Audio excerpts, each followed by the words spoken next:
WWE No Way Out 2004. We are almost at WrestleMania 20, and on the way there, we got intergender blindfold matches. We got dominatrixes getting killed off. Oh, and by the way, one of the greatest championship wins of all time. But you know what? I could tell you all that right now, or you could just sit your caboose right there and take a listen to it. So why don't you just do that? Okay. Hey, it's the Apron Bump Podcast. Yeah. And the hardest, talk around and disregard it. Strip you off the ground, show you what heart is. Standing strong and proud, nothing can knock this. Let's get started. What is up, everybody? Howdy, howdy, howdy. Welcome to the Apron Bump Podcast. I, of course, am your host, the hardest heart of the ring, Kyle. How's everybody doing today? Pretty apropos show today. You know, as of recording this, I'm recording this on early March of 2025. And we are fresh off the heels of Elimination Chamber 2025, which has taken the place of the show that we're going to talk about today, No Way Out. The pre-WrestleMania pay-per-view, the last speed bump, the last roadblock, the last pothole, whatever you want to call it. That's effectively what this is, right? And I say this is apropos because No Way Out 2004, which is the show we're going to be covering today, of course, up until a few days ago, I was thinking maybe this is the most significant, February WWE pay-per-view of all time. Mainly the main event, but honestly, this whole show from top to bottom is like a sneaky good show. I don't remember this show being good. Maybe I just have a soft spot for SmackDown pay-per-views, but I don't know. I enjoyed it, and we'll talk more about it as to why I enjoyed it. Chavo Guerrero and Rey Mysterio, probably maybe Chavo Guerrero's best match, perhaps. Who knows? We talk a lot about that. We got number one contendership triple threat match, John Cena, Kurt Angle, Big Show, tons of star power there. The Bashams are here. You got your suspicious, there's Hardcore Holly versus Rhino. There's what the heck else is there? I think I'm forgetting something. Oh, there's like an APA Worlds. It's a very fascinating show in hindsight because you see maybe some of the last of pre-JBL Bradshaw. You see some of the last of the world's greatest tag team. And you see potentially one of the greatest WWE championship wins. At least one of my favorites. I'll say that. Of course, in the main event. It's what everybody thinks of when they think of, probably when people think of No Way Out in general. Most people probably think about this, but definitely No Way Out 2004. Brock Lesnar, Eddie Guerrero, the main events. And it's some good shit, man. I can't wait to get into it. And who am I going to get into it with, you ask? Maybe. But I got Vince from so many different podcasts returning to the show. Always a good time with Vince Delgado. You can check him out on GETCHO podcast. You can check him out on Smacking It Raw. You can check him out on the 606 podcast if you like basketball or badminton or whatever else he gets into there. But always a good time with Vince, like I said. Very entertaining guy, very handsome guy, very supple hiney on that fella.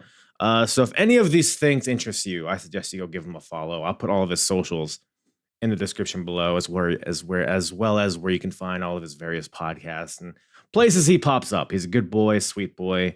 Trying to get him to do a podcast shirtless one day. We're still working our way there. But speaking of getting shirtless, you should get shirtless.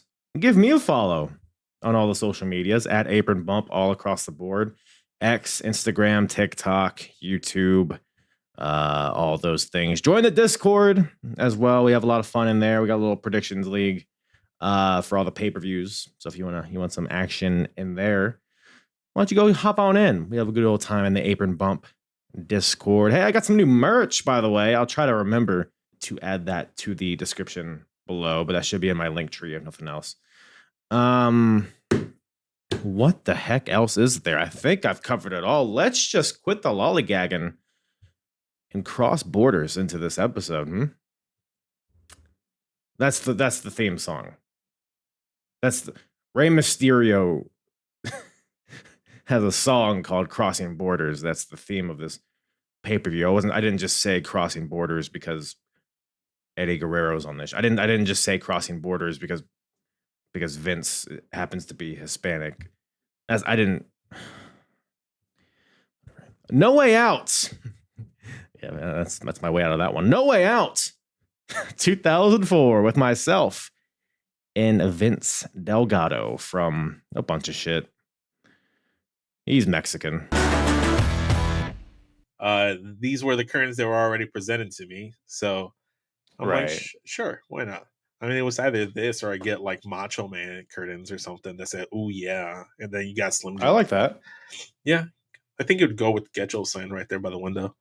Back in the day, they used to sell like the door. What do they call them? The door tapestries or something. It was like a big Undertaker one and tapestries. Get you a nice tapestry, or something. Yeah, something like that. You can just go ghetto and just get like a bat towel and just hang it. Oh, I've been there, man. I used to have curtains that I taped to the wall because I didn't know how to hang rods back in the day. So, but now I'm very familiar with rods. Yeah, you know, it's kind of hard to handle a rod, you know, your first couple times. You don't really know what to do with it. All right, you got to kind of break it open and stuff like that. Yeah. But hey, man, if you got curtains, the sun would have no way out of the outside into the inside. That doesn't really make sense, but No Way Out. Yes. 2004, buddy. Glad to have you. I mean, I don't think there's anybody better than a gentleman like yourself. I appreciate that sentiment. Thank you. That's a compliment. For sure. Purely because of your race, no other qualities. Okay. But it's whatever. I'll deal with the red numbers. It's okay. Yeah. I don't mind being racially profiled for this pay-per-view. Oh, well, good, because there's a lot of it. But yeah, man. No Way Out 04. Did you get a chance to watch the show back? Yeah. Ironically enough, I guess I had already started a watch of this thing, a playback of this, because when I went to go play No Way Out 04 on my Peacock account, apparently I had already started at the beginning of the Eddie Guerrero title match in the main event. So I'm like, did I watch this shit already? Or like, is someone, watching No Way Out 2004? Was this meant to be? Sure enough, I did watch it. I don't know what I was watching it for. I don't know if just personal like benefits or what have you, but I remembered everything, especially the beginning of the show, unfortunately.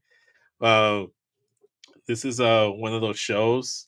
You know the wrestling phrase where they say turning chicken shit into chicken salad. Right. This pay-per-view did a really good job of turning chicken shit into chicken salad from the beginning all the way towards the end. It's the best way I can describe this pay-per-view for people. So you enjoyed the show, is what you're saying? It was a chicken salad dish. Yeah. I came to completion towards the end. That's good. That's all you can really ask for. Yeah, dude. I don't remember liking the show outside of the main event, of course, but like I didn't really remember anything about it. Mm-hmm. So I had pretty low expectations, but in watching it back, I agree. I had a good time watching it. Like you look at the card on paper, it's like, I don't know, but for whatever reason, the energy was there. Maybe I just have a soft spot for SmackDown in this era. Even the stuff that's not so good, it's like I kind of enjoy. But yeah, top to bottom, I thought it was actually a way better show than I thought it would be. Yeah, I think going into it, the only thing I remembered being on this card was the match prior to the main event, which was the triple threat match for the number one contendership at Mania. Mm-hmm. Just because I knew that that's how you set up Angle versus Eddie at Mania 20. So I knew that he had beat Cena and Big Show in a triple threat, and then the two losers decided to dance with each other at Mania, and that's where John Cena gets his first title. So I knew those two matches. Outside of that, I had no idea what was happening. Yeah, there was some weird stuff on the show, but obviously highlighted with those two matches. Eddie and Brock is probably what everybody thinks of when they think of this show, but that triple threat was pretty big in its own right. So this being No Way Out, this made me think, because nowadays we just have the Elimination Chamber, which is kind of like the secondary Royal Rumble. And watching this timeline and how they got to Kurt and Eddie and all that stuff, I almost kind of miss when they had to get creative with getting a number one contender for the title. Man, what do you think about that? No, 100%. Because even getting the championship match for Eddie in this, they did a 15-man Royal Rumble and SmackDown, Yes. which is the first. I think the last time they've done like a Royal Rumble esque type thing. So I very much enjoyed it. I thought that was a good idea, especially since Eddie Guerrero wasn't actually in the Rumble that year. He was facing Chavo Yeah. Guerrero. So I don't know. I do like trying to like be creative. And then also, Paul Heyman is one of the minds working the creative team on SmackDown during that time. So Right. you could see why he decided to go in certain different avenues with it. But I mean, compared to how we are right now, I mean, you have Jey Uso winning the Rumble, and then now you have a chamber to determine things. I don't know. Right. It's interesting for sure. It's more interesting this way. You don't, but at least right now we still don't know what's going to happen. I don't think. Yeah. Yeah. I guess they gotta get nowadays. They gotta be more creative with their creativity. I guess because it's so like Chamber is determines the champion, but maybe something happens and then there's like a triple threat or something gets fucked up and I don't know, but Yeah, oh no, yeah. I weird mean, time. as long as they switch it up like year to year, like let's say they have the champion defended going into Right. the Yeah. the the WrestleMania match, I think that'd be an interesting route to go. Not to make it like a number one contendership match every single year. So Yeah. yeah. Well, speaking of switching it up, did you ever switch it up and get yourself a Playboy back in the day? Funny enough, I actually got myself in trouble in school for this Oh yeah. I don't know if it was this Playboy, but it was a commercial advertisement on WWE magazine that featured a thing from the Playboy. Right. So it was caught in my possession. I was exposed. I got caught up, and I had to write on the chalkboard like Bart Simpson for it. So yeah, very Was this fun. in school? In school, you got caught with it? Yeah, in middle school, yeah, because this would have been '04, so I would have been like maybe sixth grader, seventh grader. Yeah. Yeah, so it was still frowned upon back then. Yeah, Was it like a scratch and sniff thing? You can smell all no, the I mean, the grundles of Tori Wilson and whatnot in there. I would assume it'd be much worse if it had been that, but no, it was just mostly just a black and white picture. But they were still pretty mad about it. Yeah, even if it's just like wrestling, it's like, why are you looking at all these naked, sweaty men in oil, kind of Exactly. thing? Yeah, So yeah. I mean, they didn't really care when they saw like Brock Lesnar's junk like bulge and whatnot, like his moose knuckle. yeah, But God forbid Tori Wilson get the same love, you know. But can't it do be what it that. be. Can't do that. No. But I bring it up not just to get us all horned up, but that's how we open the show. No video package. It's just, oh my, stupid Michael Cole's voice, and then Yeah. Sable and Yeah. Tori Wilson come out, the Playboy cover girls for this upcoming edition, I guess. I don't know. They're just here to welcome everybody and welcome to No Way Out. What do they say? It's like there isn't anything that the superstars won't do, and there's also nothing that we won't do. Uh-huh. Talking about cunnilingus, I think, right? I would assume so. Maybe a little Yeah. foreplay, a little cuddling. I mean, cunnilingus is foreplay now. I guess for maybe if it's just, I guess if you're a lesbian, that is kind of not, that's just the whole Yeah. thing, right? It's not Yeah. really the foreplay. Yeah. That and like some scissoring, daddy ass style. Yeah. Yeah. I Um, guess scissoring wouldn't be the preview. It'd be the main feature. Yeah. Interesting. I never really thought about it. I don't know. It's different dynamics. Obviously, when different anatomy parts aren't or are involved. So It's a damn good point. It's a damn yeah, good point. interesting. I mean, They get you fired up for No Way Out? yeah. I mean, it wouldn't be 2004 if you didn't get your daily dose of Tori Wilson being trotted out on TV with a little dash of Sable. It screams Mm, 2004 SmackDown. Like it just screams SmackDown. Like Tori Wilson was always on an episode, even if she was backstage or something like that. So I yeah, mean, she was the face of SmackDown if you don't count, like everybody else in the male roster. But she was the face of SmackDown, in my opinion. for sure. Yeah, I mean, it's not like there's a women's title on SmackDown to fight for. No. So if you're a woman, you either have to be in Playboy or you have to be competing for the tag team title. Speaking of which, Mm-hmm.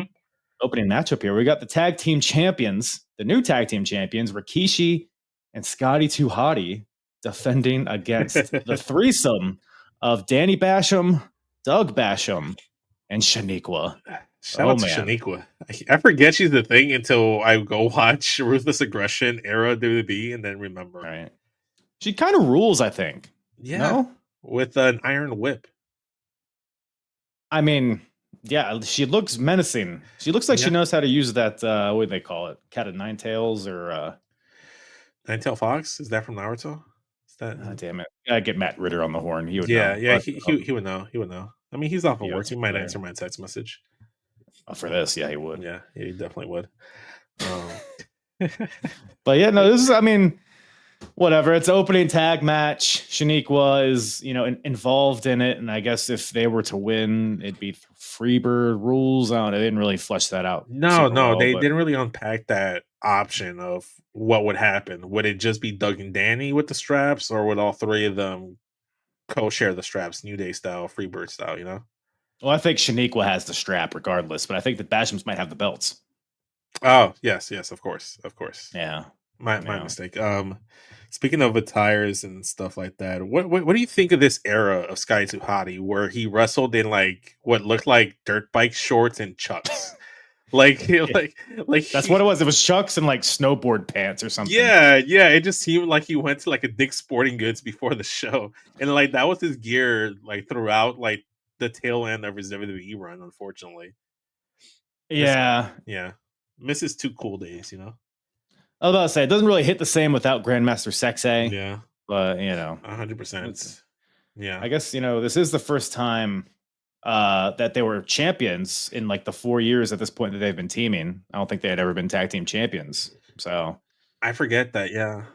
I forget that. They were like one of the hottest teams, but they never had the titles. But I mean, it was mostly due to Rikishi's cheeks. Everybody likes cheeks, and he was the cheekiest one back in the Ruthless Aggression era, so popularity is warranted.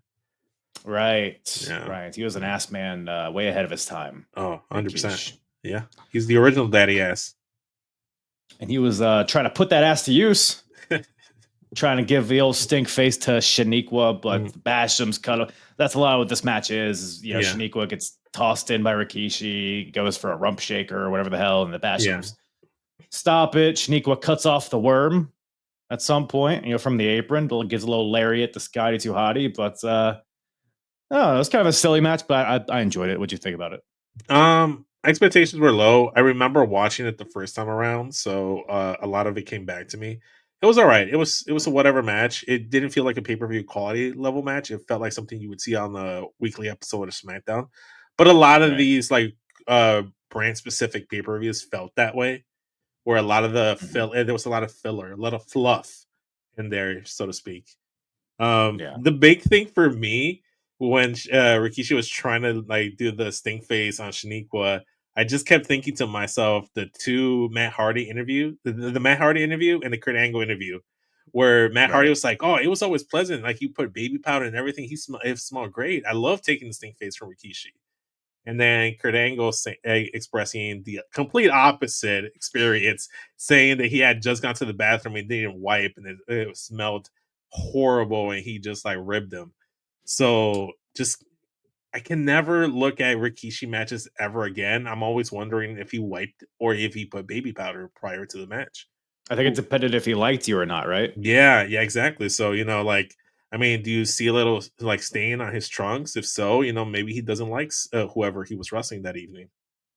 It'd be a task to see if there's a stain in there, because you gotta weed through all. You gotta get in there. It's just that's not gonna happen. So it's you're not gonna know unless your head is in there, unfortunately. Yeah. So the only person I've ever saw enjoy or want to eagerly take a stink face from Rikishi is Rico. So I'm assuming he might have gotten the baby powder treatment, or he has a certain kind of fetish that we might have unpacked here. Wouldn't put it past all Reekster. No, of course not. I'm sure. But towards the end here, Scotty takes out the Bashams with a clothesline off the apron, and this allows Rikishi to hit the Samoan drop on Shaniqua, followed by the rump shaker bonsai drop. Yep. And gets the 1, 2, 3. So Shaniqua takes the pin here. Gotta and make the Rikishi Bashrams and look Scotty strong, won. man. Gotta make the Bashrams look strong. They're gonna be part of the cabinet soon, so you know they can if they took that L, they might have never joined JBL's cabinet. Shout out That's to what I was. Shaniqua. I thought about that too. Is this where Shaniqua breaks off from the Yes, Bashams? exactly. Exactly. It was her fault that they lost. Hmm. So kick Yeah. her to the curb. Yeah. It's one of those butterfly effects I hear about. It really is. Well, I mean, when you really think about it, this opening match here is probably the most influential wrestling match of all time because Yeah, it gave us the cabinet. exactly. I love the cabinet, even though they Do tormented you? all my favorite. Yeah, it's one of those things where you appreciate the work that they did as a heel stable. Like they weren't Evolution, they weren't the Horsemen, you know, they weren't even the Authority, but you know, they were that thorn in the side of every babyface on the SmackDown roster. Going looking back at it as a 32-year-old man, I can appreciate the work they did. I can You appreciate big it. OJ guy, I'm sorry. Orlando Jordan. You're a big Oh Orlando Jordan yeah, guy. yeah, especially with a little extra pulp in there. Yeah, I love me some OJ. Oh, he'll give you some pulp. Yeah, I've seen his TNA run. Let me tell you. Oh man, that was probably his best run. Last match with Ultimate Warrior, Orlando Jordan. Fun fact. Yeah, yeah. Never take that away from him. Well, you can never take away someone's sight because Tajiri tried to do that to Nydia. Yeah. Hence is why we're here. I don't know. I try to segue into this match. So we got Nydia versus Jamie Noble. Yes. On our hands next. Man, what a time. It should be noted that Jamie Noble is blindfolded during this match just so that she can feel, or that he can feel, what Nydia felt for several months after being blinded with the black mist. What do you remember from this story there, Vince? I don't remember any of this because I don't think I was paying attention to the storyline whatsoever. I vaguely remember Nydia being a character on WWE programming. The best thing I remember about Jamie Noble is him getting powerbombed outside the ringside area by Sheamus and being in a suit next to Joey Mercury.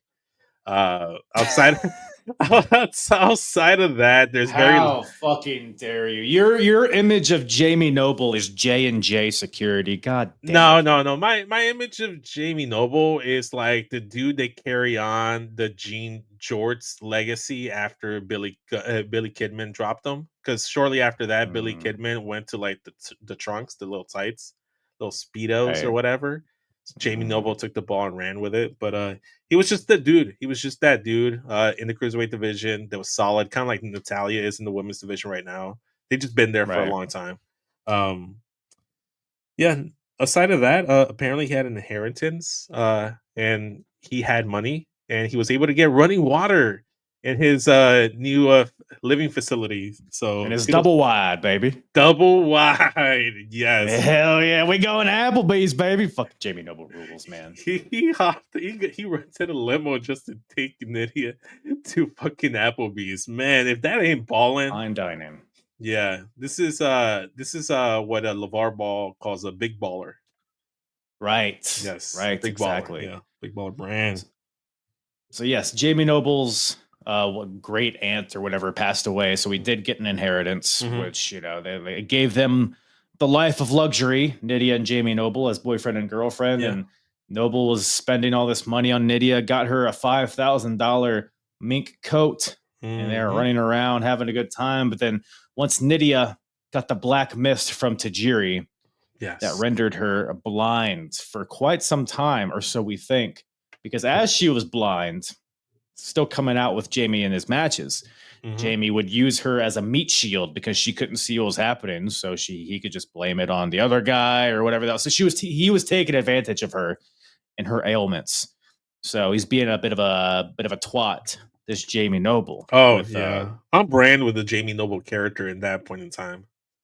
I suppose so. But Nydia got wise to this eventually, and she eventually recovered from her blindness and used this to get her comeuppance on Jamie and cost him a few matches. So now they were at odds, and then Jamie was like, "Get out of my life, Nydia! Give me all my things that I bought you."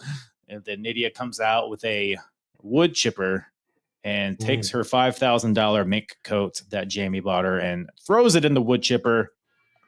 And That's where we're at. Do you believe that she used Jamie Noble's money to pay for the wood chipper?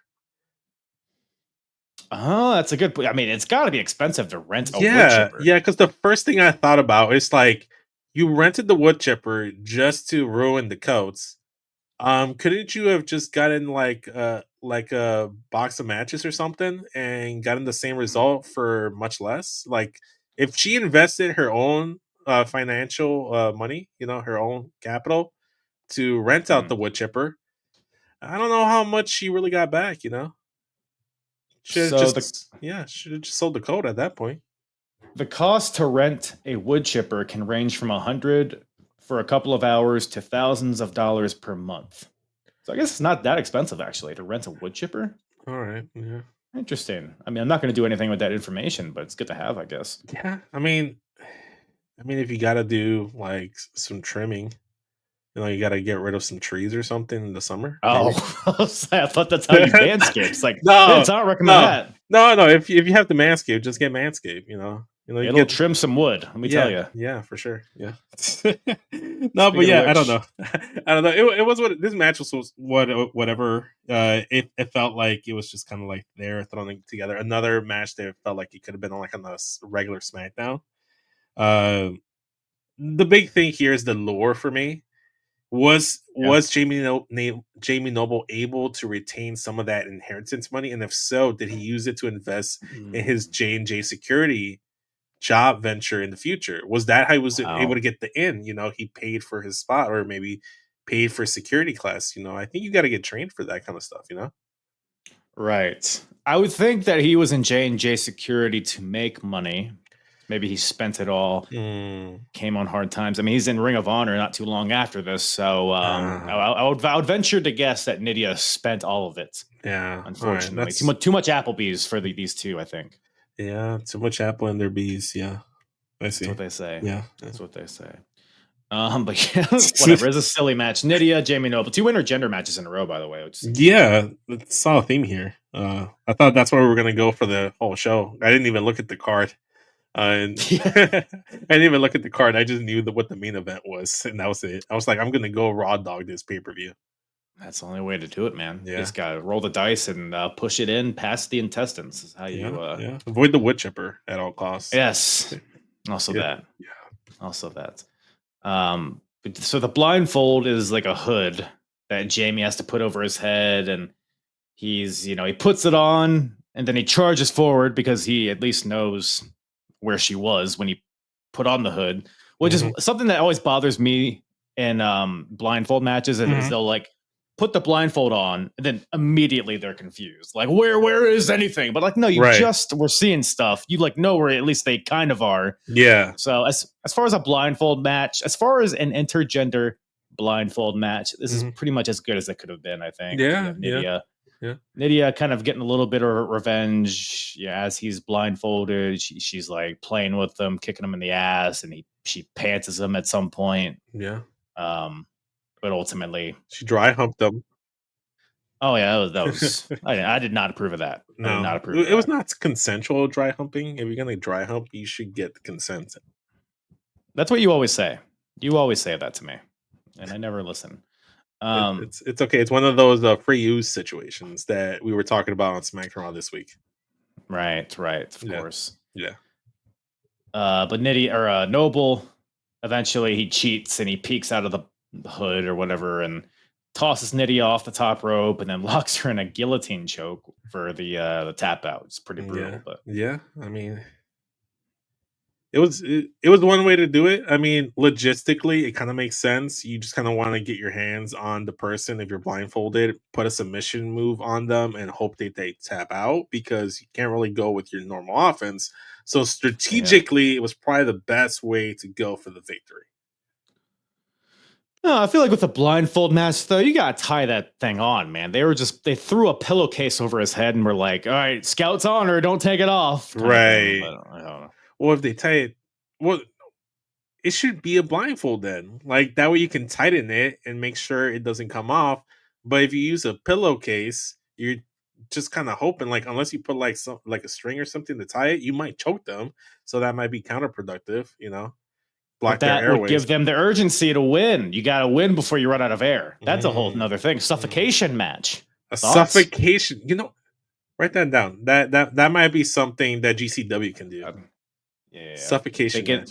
The Death Riders plastic bags. They each tie them on with rubber bands or whatever, and then you have a certain amount of time. You got to pin your opponent. Before you die. Yeah. If not, you end up like that one dude from Better Call Saul that gets killed in front of Nacho Varga. Oh yeah. Who was that? I don't know, but he had an interesting hairdo. Imagine do you think he ever got that pulled during sex? Who, Nacho? No, the dude that got killed. Because he had kind of like a mohawk thing, and then he had like the ponytail thing going on the top. But the sides were cut off. What was his character? I just watched this not that long ago. He was generic Latino. Just like a henchman. Just a henchman. He was given a name, but not like a memorable role. To be honest with you, I'll tell you what's memorable. Yes. The APA versus the world's greatest tag team. Man, talk about tag team wrestling. If one thing's for certain, this was a tag team match. You're not wrong about that. They tagged in and out as per the rules of tag matches. Tag ropes were used, I think, maybe, and it was wrestling.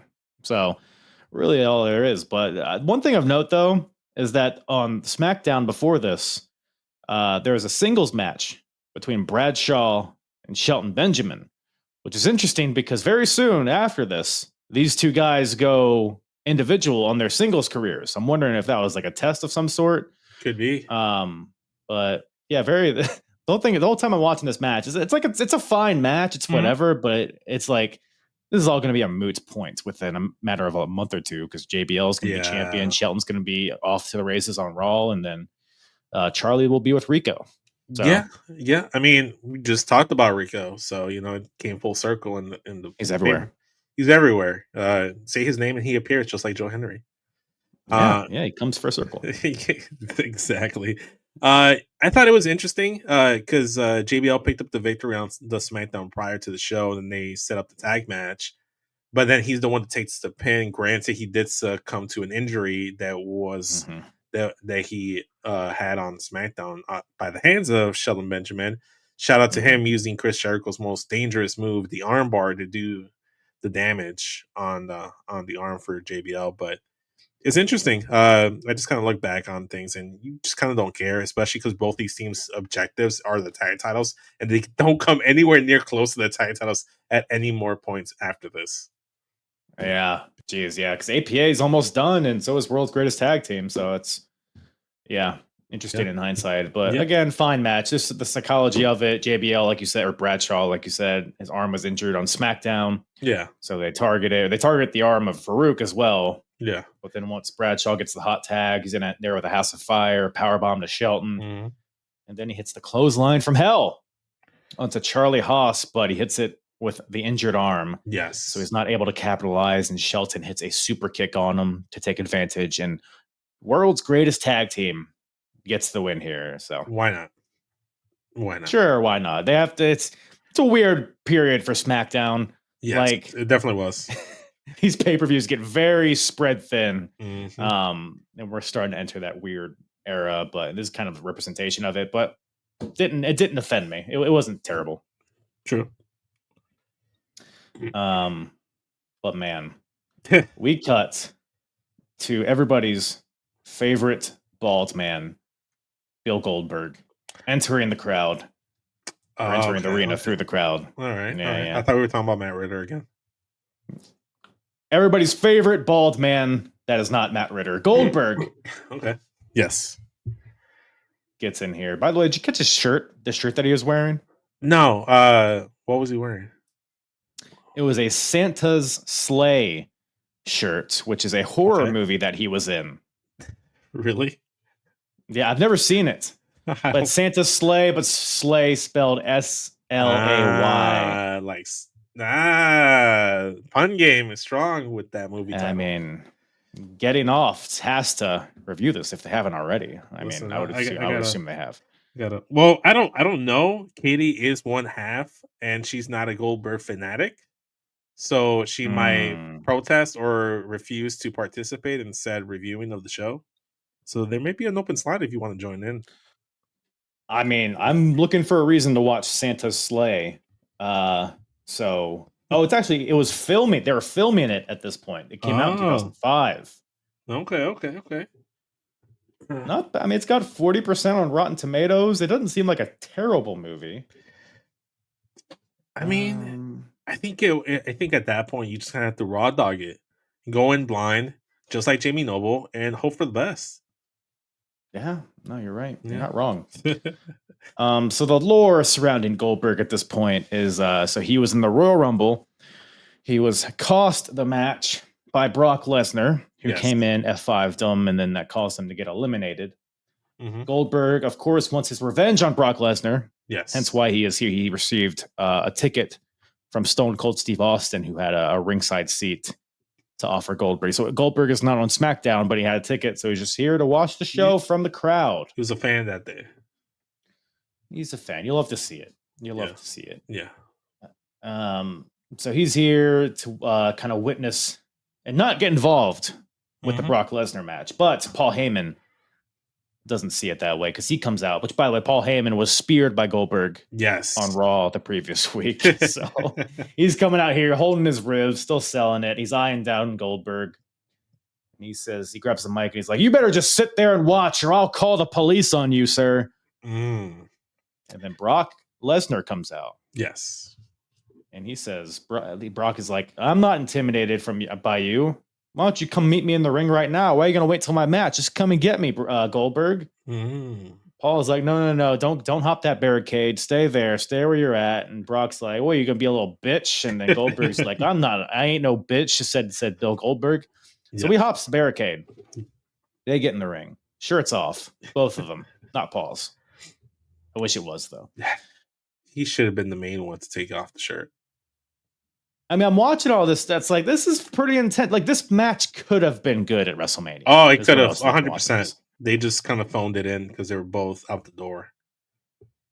Yeah, it's so crazy, man. That both these. I wonder if they're both like already like. They got to be like already have one foot out the door at this point. So. Oh yeah, I think at this point, the reason why they took the title off of Brock was because he had already let them know that he's leaving after WrestleMania. Right. So then that's when they decided to do the Brock Goldberg match. And I think at this point now, Goldberg has let them know. It's like, yeah, I'm out the door too. Which is crazy. Crazy to think. Yeah. Such like a quick turnaround because they were both world champions just a few months ago. And then within a few months, they're both just not even with the company anymore. It's crazy how fast that could happen. What's crazy too is that Brock Lesnar's run at this time from 2002 to 2004, it was only a 2-year run, but like it feels like he was there for like years, more than that. It's crazy to think that he's wrestled like more longer period of time currently with this current run that he's had recently.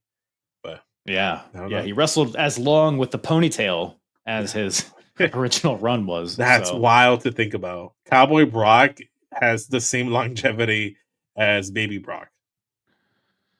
Wild stuff. But ultimately, Heyman distracts Goldberg. This allows Brock Lesnar to attack him, goes for the F5. But Goldberg counters this into the jackhammer. Yes. Hits it on Brock Lesnar, and this causes Paul Heyman to call for security, and they cuff Goldberg, take him out. But damage is done at this point. My question is, should this have been it? Like, did we need more Goldberg later in the show, or could they have just left it at this? Maybe perhaps the only reason they could have left it at this 100%. They didn't need the extra stuff, so I'll preface it by saying that they didn't need him to show back up. I think the only reason they did it is because they felt, or at least the man booking the show at the time felt like it wasn't believable enough that Eddie Guerrero could dethrone Brock Lesnar, so they had to throw another thing at him. So unfortunately, so well, more on that later, I suppose. We'll address it later. So Brock is like laid out in the ring. He's getting up, and then Hardcore Holly comes out, which I like this little bit of continuity because they had just been feuding. They had a match at Royal Rumble, and Hardcore happens to have the next match, but he sees Brock in there. He's like, well, I still hate this guy. So it's a rare moment in this era where like the universes feel connected. So Hardcore comes out to take on the Man Beast, Rhino. Hardcore Holly Rhino. Match of the year? Yeah. I mean, I did not expect to finish. I will admit that I forgot that Hardcore Holly's finish was the Alabama Slam. So of course, Alabama Slam. What do you think it was? I don't remember what his finisher was. Honestly, I couldn't remember. What his finish was. In the middle of this match, it was like, what's going to be his finishing move? Then he hits the Alabama Slam, and I associate it so much more with Cody Rhodes now that he uses it as a transitional move. And now you know why? That's why Cody does it. It's an homage to Hardcore Holly. Yes, he does 100% because that was his tag team partner with his first tag team title reign. So right, pal. Yeah, until he turned on him with Ted Jr.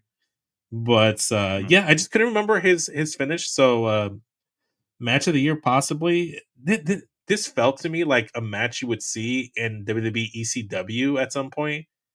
Right. It probably did, yeah. Like it really screamed like, "Hey, mid card dudes, they feel extreme. Let's put them on Sci-Fi." Dude, it's the crazy thing is like this. Like I'm looking at this on paper, it's like a total throwaway who gives a fuck undercard match. But this is like the two guys outside of like the main event of this show. These are like the two guys next in line. Yes. For the main event in terms of like button up against the main event from the mid cards. That's just the state of SmackDown at this point. Hardcore Holly and Rhino are like at least adjacent to the title picture. Yes. If I'm not mistaken, I think if did Rhino go to Raw in the draft after this?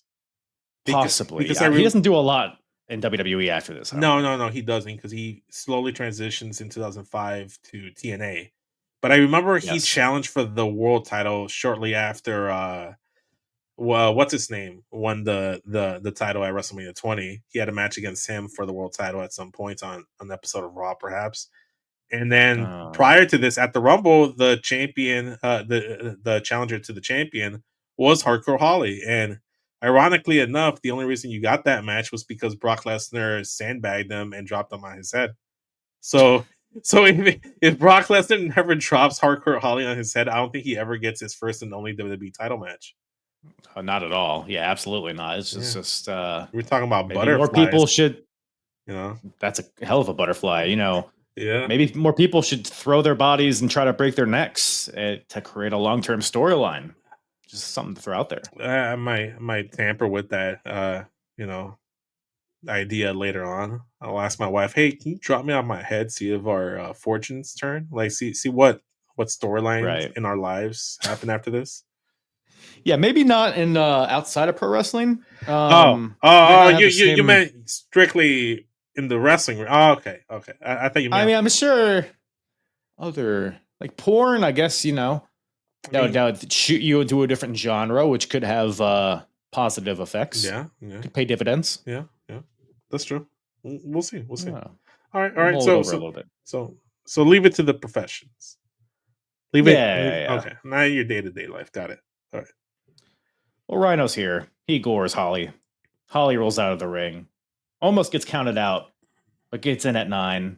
Alabama Slam win. Those are my only notes.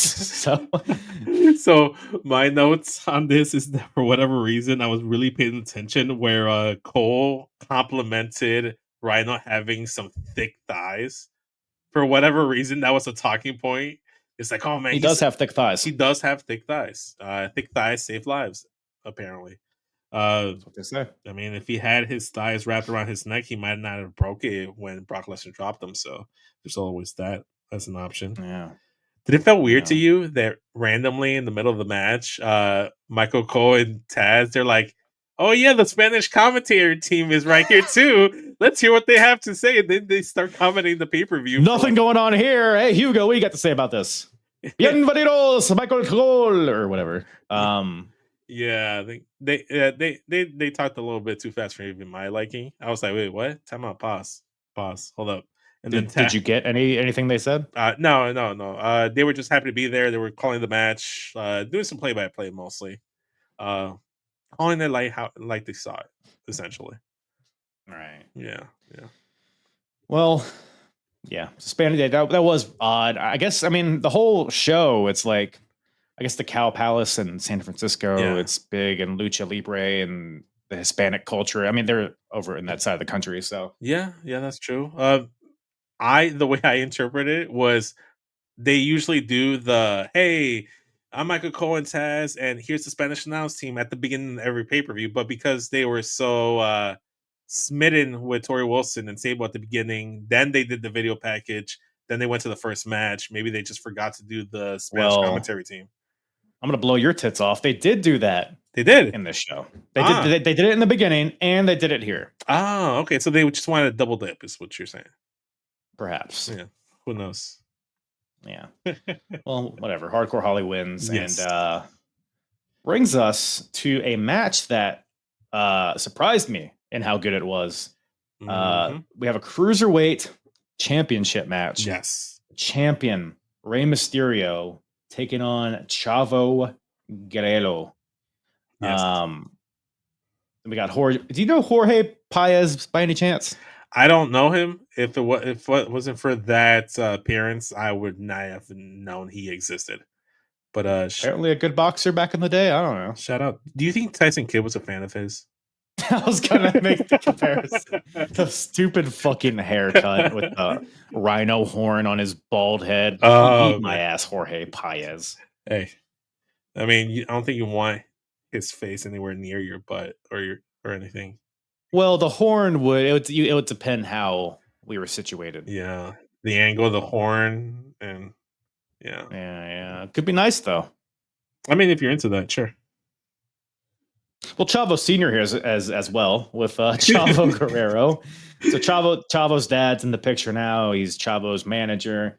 Yes. So Rey Mysterio contacted Jorge Paez, a boxing champion, during this time. Also in the music video, Rey Mysterio's music video for his song "Crossing Borders," the one that I can hear. Yes, that one, the one that you loved at the beginning of this. Yes. So that's the scene here. But I mean, is this Chavo Guerrero's best match ever? It's one of the best matches I've seen of Chavo Guerrero. Granted, I don't sit here and analyze and really look at Chavo Guerrero matches like that, to be fair. Right. But it's fantastic. He picked up the victory, which is not too surprising. He has a really good win-loss record against Rey Mysterio. Can't really say the same thing about his uncle Eddie, which is crazy. You know, like it's Eddie, like Chavo can't beat Eddie, but Chavo can beat Rey. Rey can't beat Chavo, but he can beat Eddie. And then styles make fights, man. Yeah, you know, it's like paper scissors rock, or like the Pokemon trios. You know, fire beats grass, grass beats water, water beats fire. Exactly. That's how it works. That's how it works. Great match, fantastic. It paid up, especially once Jorge Paez dipped, and old Chavo classic Cheech doppelganger took that knockout punch, and like once they were left to just in-ring wrestling and all the shenanigans were out of the equation, off to the races, man. Yeah, I mean, it was just like good false finish after good false finish, because like you said, at some point Rey hits the 619 on the Chavo, and Chavo Senior gets involved, grabs Rey's leg, and then Jorge Paez comes in, knocks out Chavo Senior, and the ref kicks out Jorge, so he's gone, and Senior's knocked out, and like you said, now it's just down to the two dudes in the ring. And like you mentioned, man, Chavo with the Dean Malenko second rope gut buster. He's attacking the ribs. The crowd's booing the shit out of him, so he's getting some good heat, Chavo. Oh yeah, and they love their Mexicans over there in Cali, in the Cow Palace, who was doing a good job getting that heat. They do like the old Rey and Eddie monkey flip spot where they're grabbing each other's hands, and, throwing each other on each other's shoulders, and some hot stuff. I mean, then Chavo cuts him off with a sick tilt-a-whirl backbreaker. Rey throws out a skull-crushing finale randomly in this match, which caught me off guard. The hell was that? I was not familiar with your game, Rey, and then I knew you had that. I mean, at one point, Chavo hit the gory special, and Ray kicked out at 2, and the commentary team, Cole and Taz, had no idea what it was called. There was I think that was the first time he ever did it. Like, because he wasn't, or maybe he was doing it in the matches, but wasn't using it as a finisher. Because I was pleasantly surprised to see Rey Mysterio kick out of Chavo's finish. You know, yeah, there were several points where I was like, because Chavo doesn't really have an established finish at this point. Because I mean, No. like the story, I mean, him and Eddie, their storyline was kind of true. Like Eddie was beyond the focal point of the tag team, so nobody even really paid attention to what Chavo was doing. I mean, he had to take the baby bottle. That's all he could take. You know, he something like that. Yeah, something like that. Chavo, it's like a gourd buster. Mm-hmm. I'm like, is that his finish? But it wasn't. And then Ray's throwing out apron DDTs and moonsaults. Like, man, these guys are really opening up their bag in this one. Mm-hmm. For sure. 100%. I mean, the spot in the match where Ray hits a 619, does the springboard senton. Yeah. Chavo rolls through it into the single leg crab. I was like, oh, this could be it. But it wasn't. So they had me biting. Yeah, they did. Moving this one. After he didn't get the victory from the single leg crab, or, you know, I think that's Eddie's version, the lasso from El Paso almost. Like it was like a modified version because Eddie grabs both legs, but he just kind of did the one. I thought that was going to be the finish. And once he didn't get the win at that point, I forgot. I'm like, wait, does Chavo pick up the title at this point? Or does he pick it up later on before WrestleMania? Or does he get it at WrestleMania? And I really started to wonder at what points Chavo gets the championship gold. And I thought, Ray's got this match if he's kicking out of everything. Right. Yeah. Because like you said, they face each other so many times, like from this point forward. So it's like, I don't even know who wins what. It's a blur at that point. But ultimately, Ray goes to the top rope. Chavo Sr. is finally awake from that knockout punch. Shoves Ray off the top rope into the top rope. And Chavo rolls him up with the tights. Gets the 1, 2, 3. New cruiserweight champion. Ooh, Chavo. Well, he didn't even come out with that theme song yet. He hadn't had that theme song yet. That's how new this singles run was for Chavo. I forgot he came out with that old Chavo, that old Eddie Guerrero WCW theme. Right. Very George Lopez-esque, this theme song. Yeah, that's true. Yeah, good job. Shout out Chavo Guerrero. I mean, I shit on Chavo Guerrero a lot for stupid frog splash, but man, when he can go when the time comes. Yeah, 100%. There's a reason why he was the final 6 in the SmackDown 6. Yeah, he is number 6. That is Chavo. But they go backstage, like pretty much right after the match. Josh Matthews interviews Chavo, and they're right outside of Eddie Guerrero's locker room. And Chavo, he's still salty at Eddie, of course, and he's like, "Eddie's an addict. He's never gonna win a title here." Because Chavo's, he's got this new title over his shoulder, so he's all big and hard cocked, and just furthering the build for the main event. So Chavo, good match, pretty good promo here, sets up the main event. So all thumbs up my ass for this one. Oh, 100%. I know there's a lot of always discord in wrestling, especially nowadays, where you pair up like 2 Latinos against each other. I'm here to tell you that 9 times out of 10, us Mexicans, us Latinos, we actually enjoy it. We don't give a fuck. We don't get our panties in a bunch about it.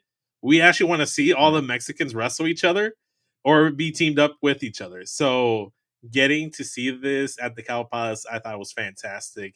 They always tear the house down, Chavo and Ray.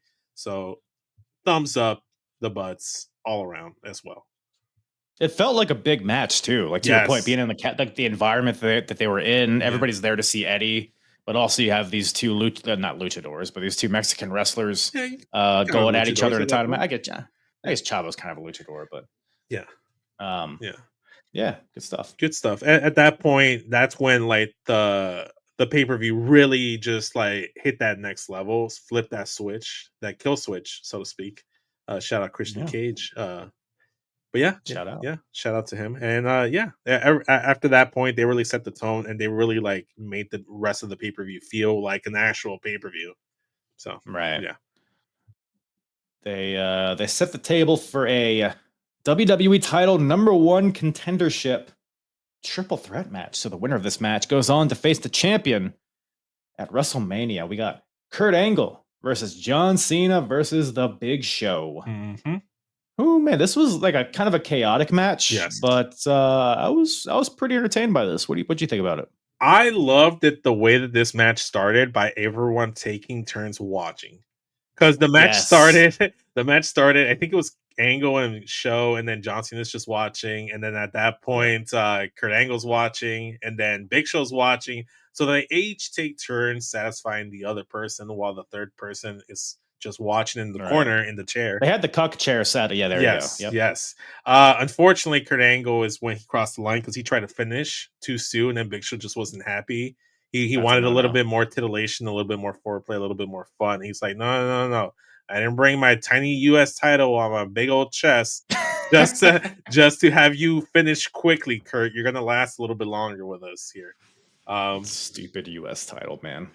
Oh man, it looks like a toy on Big Show, but it looked. He doesn't even like touch it. He just throws it on, and like it's like he forgets it's even on him. Yeah, like in video games, like in the video game, that's how a championship title used to look like on the video games. They just be on the wrestler, and they just be like glitchy, floating on the shoulder and stuff like that. He does the taunt, but the title doesn't fall off because it's super glued to his. It goes through his arm. Yes, exactly. That's how you know it's real. But. Yeah, no, I agree. I like how it started out with, because like triple threat matches are always weird. Like, how do you even go about this? Do you do a 3-way tie up? Does one guy, escape to the outside and just let the other two fight? But the way they framed it, and each Kurt and John were taking turns trying to take down the Big Show, but the Big Show's this big bad monster, so neither of them can do it alone. Yeah.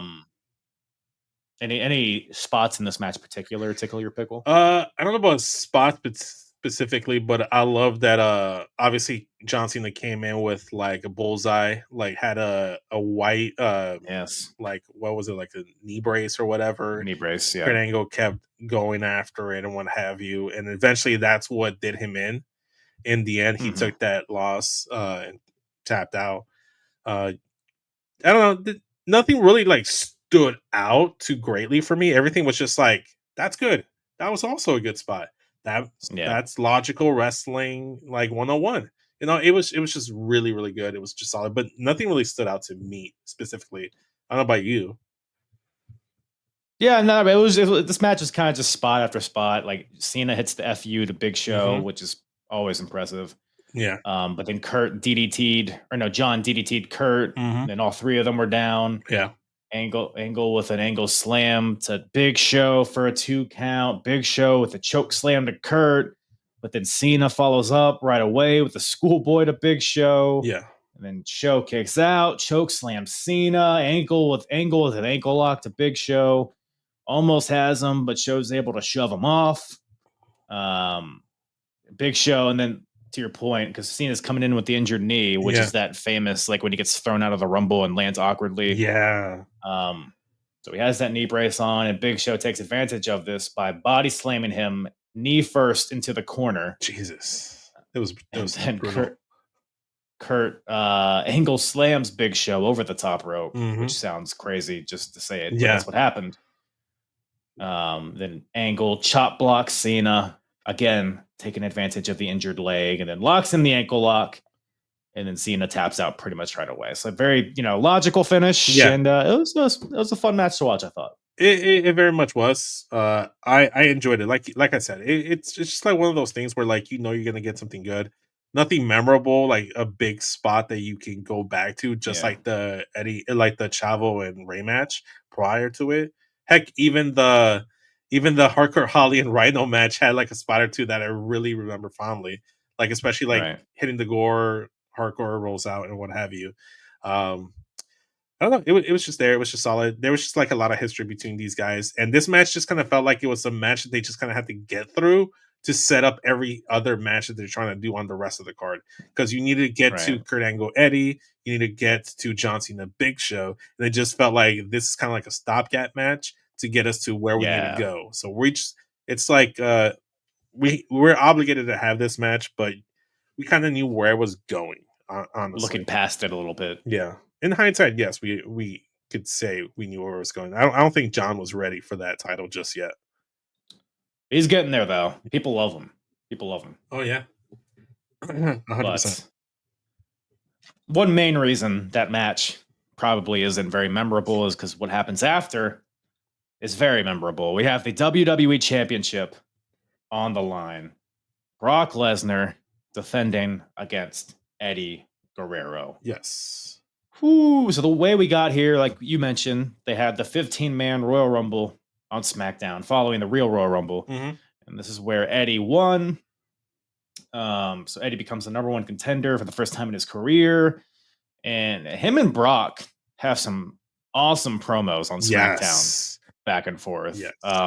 Eddie's like calling back to him getting fired in 2001 and all of his past addictions, which I can see being kind of like not in poor taste, but I don't know, some people don't like that kind of stuff. But the way he took it and tied it in to this title match, like that title represents like me overcoming every obstacle that's been put as me, almost like apologizing to everyone that he hurt along the way. Like if I win that title, all is forgiven kind of thing. So that it added like the layer of story below it added stakes to the match itself. So I thought the buildup was amazing, even though it was only like 2 weeks of buildup. But right. Yeah. I mean, it gave us Brock Lesnar dancing with mariachis. So I mean, it gets not everything was great. listen. Again, I don't know why. I can't excuse it. I can't condone it. But I very much enjoyed that segment. I thought it was very funny. I thought that's where you saw like inklings of like comedic Brock. Money in the Bank Brock. Yeah. Oh yeah. With the beatbox and what happened? Brock. Yeah. The Brock party. Brock. Brock party. That's I knew there was like some sort of tagline. Yeah, something like that. But it was good stuff. They had chemistry leading up to it with the promos. They had chemistry in the ring. This very, very, very good. I enjoyed everything leading up to it, and they did a very good job of not only in the build up making it seem like Brock Lesnar is this like unbeatable task and like hurdle for Eddie Guerrero to get through. And they, like you said, they framed it in the same thing. Like he's always had to overcome these demons and these challenges in his life. This is one that Eddie Guerrero won't be able to get through. And then they did a great job of having you root for the guy. I think like Eddie Guerrero is the perfect example of a guy that was a tag team dude, singles dude in the mid card, maybe someone that you probably didn't think could be a world champion, but was probably one of the most memorable world champion victories, and like to like a lesser extent reign, because he only had the one reign for a few months there. Kind of see a little bit parallels with Jey Uso, because Jey Uso is that over babyface, wasn't a tag team, getting a little bit of a single run. He won the Royal Rumble. Granted, Eddie had to win the 15-man Rumble, so it wasn't as challenging or as impressive as Jey. Hold on. Let me set the record straight. You're saying here on the apron bump, Jey Uso better than Eddie Guerrero. I'm not saying that. I'm saying his Rumble. Jey won a 30-man Rumble. Eddie only had to beat 14 other guys. Numbers are numbers. He only 15 more men that Jey had to beat, essentially, or yeet, I guess is the kids say. Right. But it's very similar. There's parallels in the two climbs, and then him winning the Rumble, not challenging Gunther. Almost very similar to what they're doing right now with Brock and Eddie. He has this hurdle he has to try to overcome. Granted, he's had 2 cracks at the ball with Gunther. But again, I wouldn't be mad now. Like seeing this match, seeing this pay-per-view really kind of like gave me a new appreciation for Jey Uso and the rise and the build to his match going into WrestleMania. I mean, that's how fucking good Eddie Guerrero is. That even in hindsight, he can make the current product better, which is just... even in heaven, he's putting over the young talent. He's helping everyone get over. He's doing more for business than Chris Jericho is. Eddie Guerrero is. So... yeah. Well, anyways, we got... the build... Yeah, I definitely see what you're saying, though. This guy who's been, like, underneath for so long and... doesn't really seem like the top guy, but now he has to overcome this obstacle. I could definitely see the parallels for sure. 100%. Yeah, definitely. I love this. Go on. I'll let you. No, yeah. I mean, Eddie, look, we're here in the main event. There's this huge Eddie sign on the hard cam shot. Yes. Where everybody's holding up one letter. It's like taking up half the fucking section, but Yeah. it's so, I mean, It's worth it. That plus the chance as soon as Eddie comes out, as soon as he's in the ring, huge Eddie chance right away. Crowd fucking loves him. Yes. And they want to see a new champion. You got to think like, so like they're obviously planting seeds at this point for Brock and Goldberg. Right. Kurt Angle is challenging for the WWE title. So like when you put all the pieces together, like, was it almost like predictable that Eddie was going to win here? Because it's not like you're going to have Brock win and then have like Brock versus Goldberg versus Kurt Angle or something like that. I guess you could. Like they were teasing Brock and Goldberg. However, like they literally just did Kurt Angle versus Brock Lesnar. Roles reverse this time around. You know, Kurt will be the challenger versus Brock being the champion. So I don't know. I wasn't really watching full time, like at that point in time. So I don't know what the general consensus feeling of the predictability of the things. I felt like I feel like it was closer to like a Kofi Mania maybe, or like even like you felt like it could happen, but you weren't sure just because of who was booking, the company that it was happening under, and the wrestler that it was. Normally, history dictates that unless you're Shawn Michaels and you're that size, you're probably not walking away with the title. So, I mean, and then also he was a minority. Like, I don't think there was a Latino champion at that point since Pedro Morales, you know, and yeah, I was about to say, I think so. I think that was the last one. He was a husky man. He was a big beefy man, you know. Right. You know, Eddie was too, but you know, he's more of a smaller stature. But I don't know. I don't think it was too predictable because I never thought I'd see the day where Eddie Guerrero was going to be WWE champion. He legit just felt like tag team dude.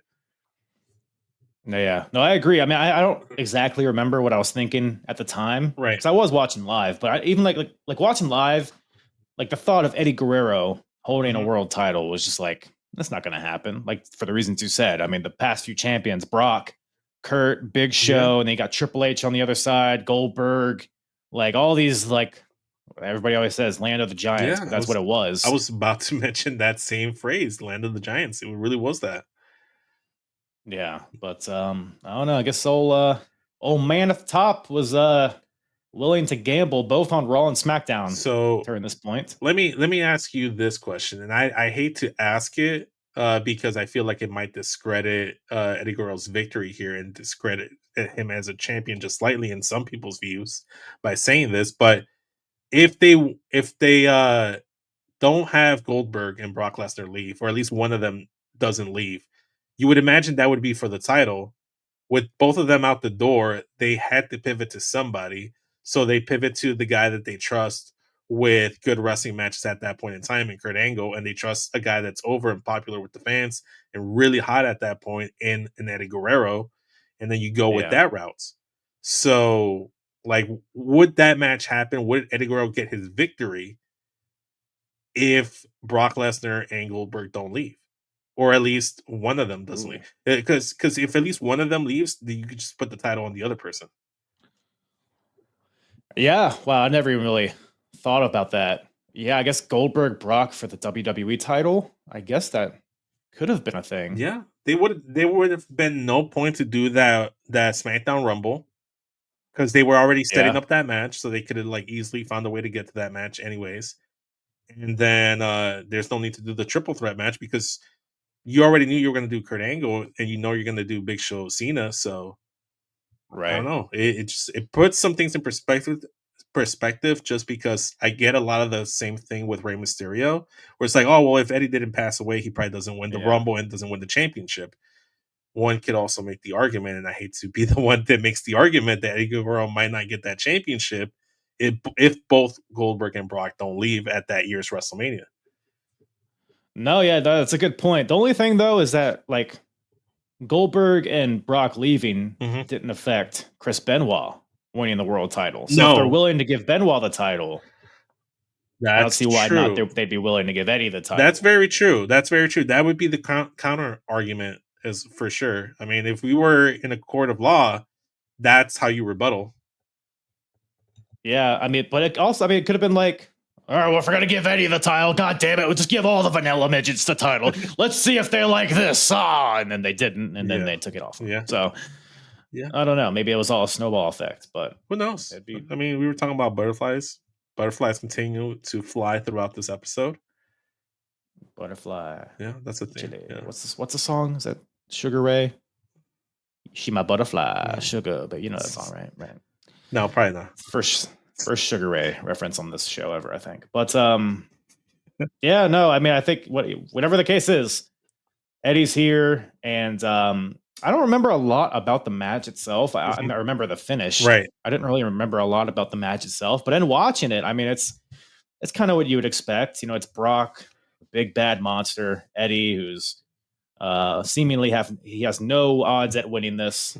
So Eddie has to use like his craftiness to like try to get the advantage. Like Brock's like he's overpowering him, he's suplexing him, but every once in a while Eddie will sneak in like a hot shot on the top rope or like crotch him on the post or little kicks to he's like kind of slowly chopping him down with like drop kicks to the leg and figure fours and STFs. So it's like as the match progresses, you see Brock become more frustrated and more like desperate. He's like trying to get these quick amateur style pins that just like, I just gotta beat him, but he can't beat him. So the story they told throughout the match, I enjoyed. 100%. Commentary did a really good job of selling the story as well because Taz was saying like I think Brock thought, and I did as well, that he was going to come in here and have a night off against Eddie Guerrero because of the overwhelming size and the disparity between the two. Then as the match goes on, it's like, okay, maybe I can't easily beat him. Okay, he's starting to be a nuisance. Okay, he's starting to frustrate me. Okay, he's pissing me off. Okay, now I'm a little worried that if I fuck up, I lose. And it always felt like that. It always felt like Eddie Guerrero put himself in the position in that match to where if Brock Lesnar messed up and gave him the shot, he could capitalize. Granted, it didn't feel like Eddie could be like, all right, win it. Like it had to have been, here's my opening. I'm going to take it. This is my shot. Right. Boom. Right. You were asking me in the previous match, did one spot really stand out to you? I think the spot that really stood out to me here is I forgot that Brock Lesnar was the first one to use Ryback's finisher, the shell shock, because he hit that on Eddie Guerrero. It was like, oh shit. He even stopped on the floor a little bit. He did a little march. He did a little march. I was like, Ryback, you're not so original. A little Skip Sheffield was watching that like, oh, I could do that. Yeah. Got a little inspiration there. Yeah. No, it was I mean, all of this he's just tossing Eddie all over the place. There's one time where Eddie goes for like a jumping Hurricane Rana off the second rope, and Brock catches him and hits a power bomb that's eerily reminiscent of the Hardcore Holly power bomb that broke his neck. I was like, oh shit! Even like watching it in hindsight, I was like, "Fuck, did he break his neck?" Then he just like spun him and threw him. It's crazy. I think that one was by accident because he kind of like held Eddie on the floor for a bit, and it kind of looked like he was like, "Oh shit, I fucked up." He might have even been apologizing to Eddie. Eddie might have been telling him, keep going. And then he got tossed. But he did hold it for a second there for like at least 2 or 3 Mississippis. It felt like, oh shit, I fucked up. Are you good, dog? You know? Yeah. He had flashbacks to doing it to poor Bob Holly. But that was intentional though. That was on purpose. I don't think he meant to hurt Eddie. No, and everything was fine, so it's whatever. But he was like, "Are you okay, ese? ¿Estás bien?" You think that's what Brock said to him? Yeah. Órale, cabrón. Lo siento, amigo. Lo siento, amigo. Yeah. ¿Dónde está la biblioteca? You know, stuff like that. Sí, a la izquierda o a la derecha? No sé. Yeah, exactly. They probably had a whole conversation in that 3 Mississippis. Right. Had a few tacos, chimichangas in there, all in Eddie's grundle. But yeah, so the match progresses, like we mentioned. Brock is getting pissed. There's one, his like nose or lip gets busted open at some point, and just the visual of a bloody Brock, a sweaty, bloody Brock. Eddie, why won't you die? It was just crazy. It's so crazy to just say that out loud. I'm like, die, Eddie, just die. I was like, damn, Brock. Okay, tell me how you really feel. It's that's something. But Eddie, he continues to fight back, hits the 3 amigos, goes for the frog splash, but Brock gets out of the way. Brock hits the F5 on Eddie, but the whirlwind knocks over the ref. So he hits the F5, but the ref's down. So Brock goes to the outside. His desperation has peaked at this point. He grabs the WWE title, gets in the ring. Goldberg's here. Spear to Brock Lesnar. Pretty sick spear. Yeah, I mean, people don't like Goldberg's involvement in this match, but that's goddamn spear. He had one job to do, and he did it. Listen, so. it's probably the greatest thing Goldberg has ever done in his career is spear Brock Lesnar at that moment in time.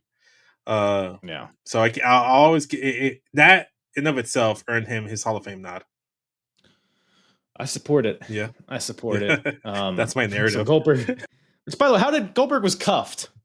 How did he just like break through the cuffs and back into the arena? You would think in the pay-per-view called No Way Out, there really would be no way out for Goldberg to get to Brock Lesnar, but there was a way.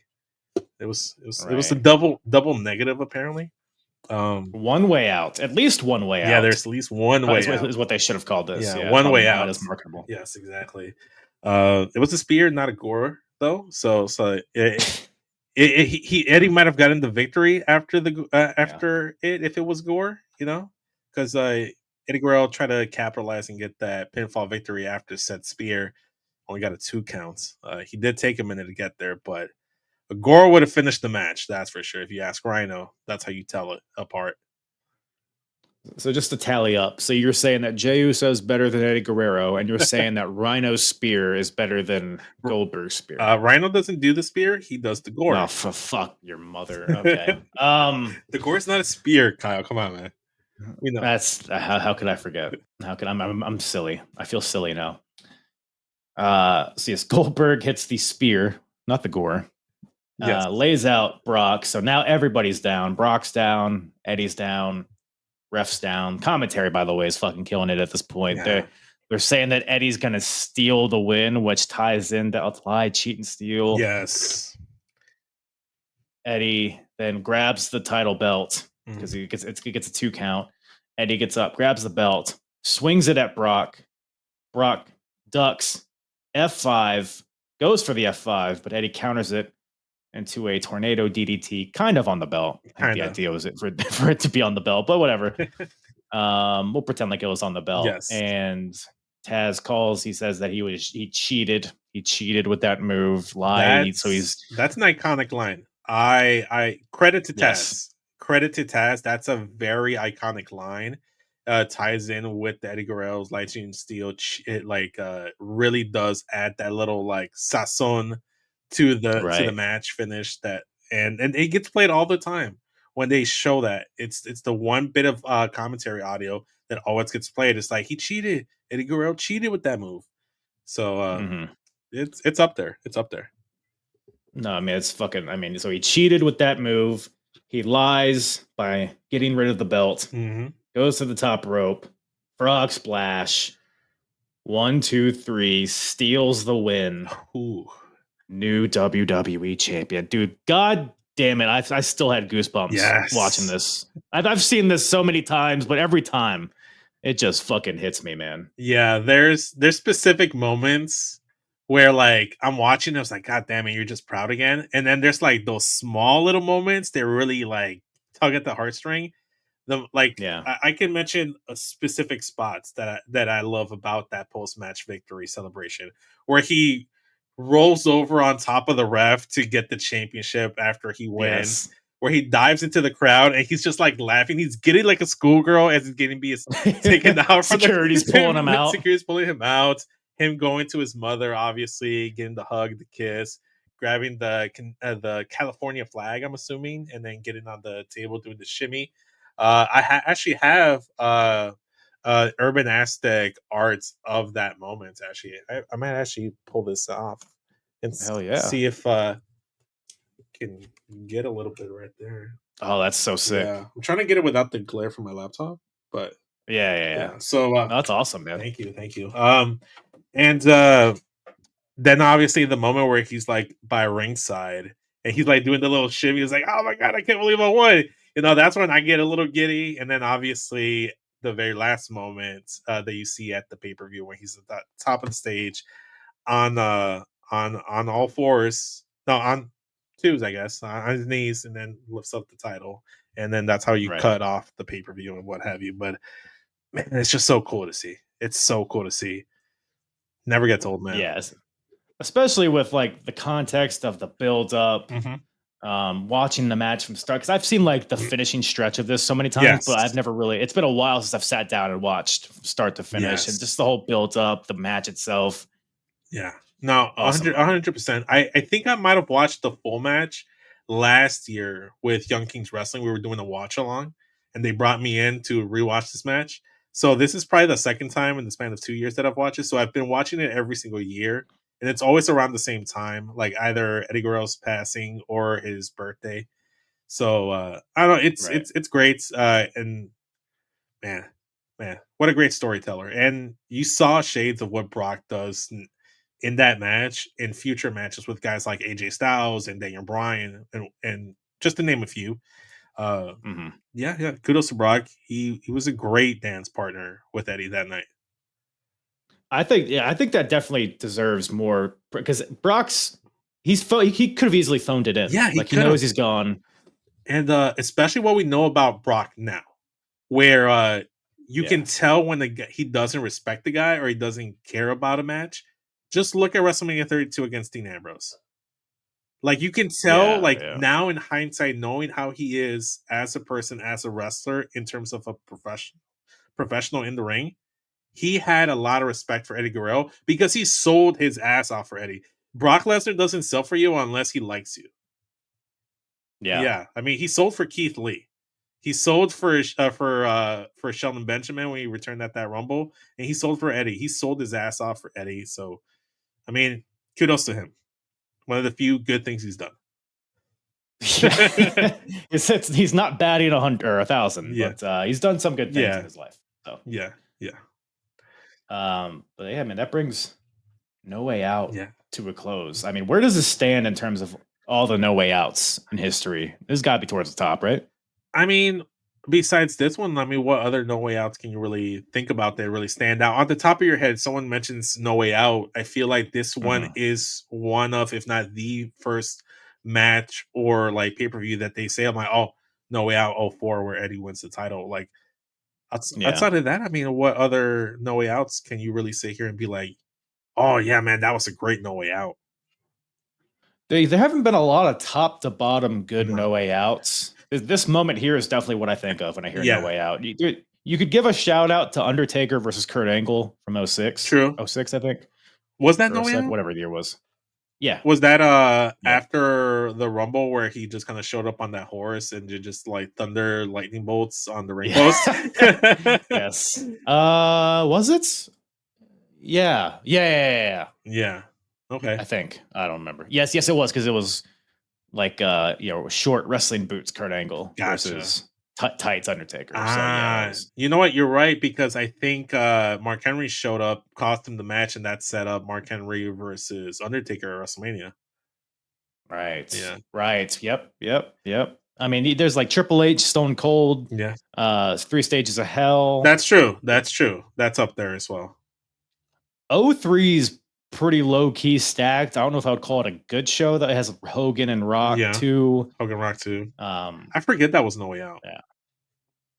Yeah. No Way Out has some sleepers, but like I said, I don't know.